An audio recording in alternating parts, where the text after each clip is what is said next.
Welcome back. Before the break, I asked you, what is the average cost of tuition for a private college in the U.S.? $27,000, $49,000, $52,000, or $58,000? The answer, $49,000.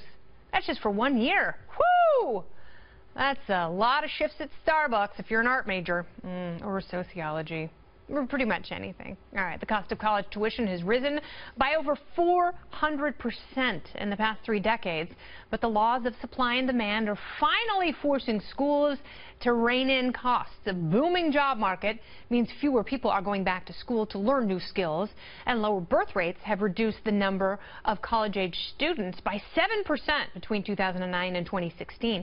The end result is college tuition is now growing at its slowest rate. It's still going up, but it's not growing as fast as it has been. So has college become a safe space for student bank accounts, or is there still more work to be done? Let me bring in Fox Business Network's Gerri Willis. Gerri, this is a story that you have followed passionately over the years, and it seems like every time we talk about this, we talk about the ballooning costs, but finally colleges are lowering tuition a little bit, or at least slowing the growth rate of tuition. Why is that? Right, so from 6% to 1.9% is the annualized inflation rate. That's what we're seeing. That's better. It could be even better, in my view, for parents and students out there trying to make a go of it. What's going on? Why is this happening? Well, you mentioned it in the lead, and a lot of people aren't going to school anymore. Either they got a job in an improving economy, or they just decided to do something else altogether. So there's a smaller cohort of people in this age group to choose from, so fewer people enrolling. That means more competition. And listen, the signs were on the wall for a long time for this, Kennedy. I think that's what's so interesting about this. Remember how we would talk about the bells and whistles on these campuses? Yeah, you've been talking about that forever. I mean, massive swimming pools and climbing walls and all sorts of perks. Sushi in the lunchroom. I mean, come on, that's ridiculous, right?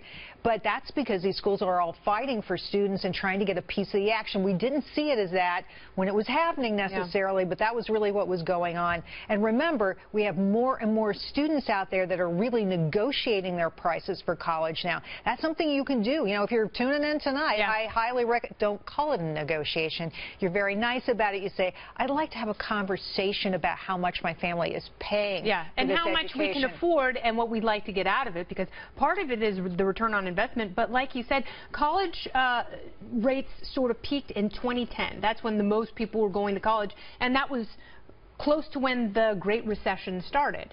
Right. So you had people who, they didn't have work, they didn't know where to go, so they went to that safe space, which was college.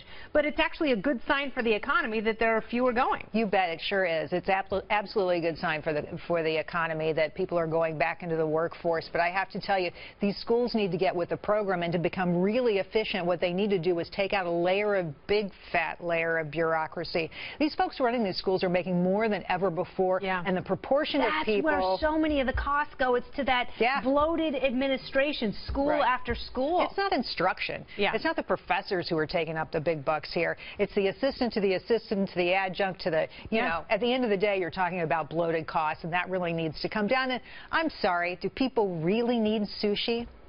I mean, sometimes if they can pay for it, absolutely. It's kind of delicious. I guess that's the point. You go out and get a job and pay for it, maybe go back to school later. Gerri Willis, thank you so much.